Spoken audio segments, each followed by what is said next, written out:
Marriage had always been about partnership, or at least, that's what I believed when Sarah and I stood at the altar, promising to build a life together. But over the years, something shifted. The balance between us disappeared, and somewhere along the way, she stopped seeing me as her equal. It started with little things, brushing off my opinions, dismissing my concerns, making plans without telling me. At first, I ignored it. Marriage requires compromise, right? But then she began making major decisions without me, spending our joint money like it was hers alone, going on weekend trips with friends without so much as a mention until she was already gone. One night, I finally had enough. I sat across from her at the dinner table, watching as she scrolled through her phone, barely acknowledging my presence. "We need to talk," she sighed, setting her phone down like it was a chore to give me her attention. "About what?" "About us." I hesitated, but only for a moment. "This isn't a marriage anymore. You don't consider my opinion.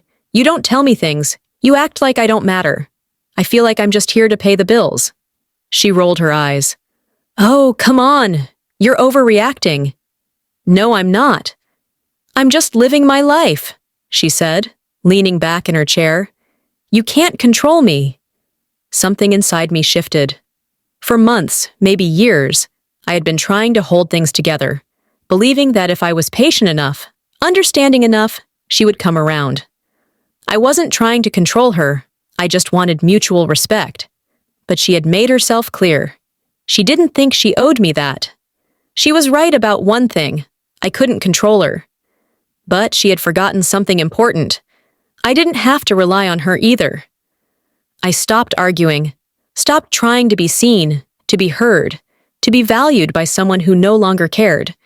Instead, I took my focus off her and put it back on myself. The first thing I did was open my own bank account. I moved my paycheck there and left only enough in the joint account for shared expenses. I didn't mention it to her, just like she never mentioned her spending habits to me. Then I started working late, not because I had to, but because I didn't feel like rushing home anymore. The house was always empty, and when she was there, she was either on her phone, out with friends, or too tired to engage. So I stopped making an effort. I reconnected with old friends, started going out more, signed up for the gym again, something I'd given up years ago because she always had other plans, and I adjusted to them. I even took a weekend trip alone, something she had always told me I'd never have the guts to do. At first, she didn't notice. Then she got irritated. One night, as I was heading out for dinner with some coworkers, she glanced up from the couch and frowned. "Where are you going?" "Out." She sat up straighter. "Why didn't you tell me?" I shrugged. "Didn't think I needed to." Her lips pressed into a thin line. "That's different." I met her gaze, calm, unwavering. Or maybe, I'm just living my life. For the first time in a long time, uncertainty flickered in her expression. She had spent so much time believing I needed her, that I would always be there, waiting, hoping, fighting for scraps of attention. But now, I wasn't waiting anymore. I wasn't fighting. I had spent years trying to hold on to something that only I cared about saving. But when I stopped relying on her, when I took back my independence, she finally realized something. She wasn't the only one who could walk away.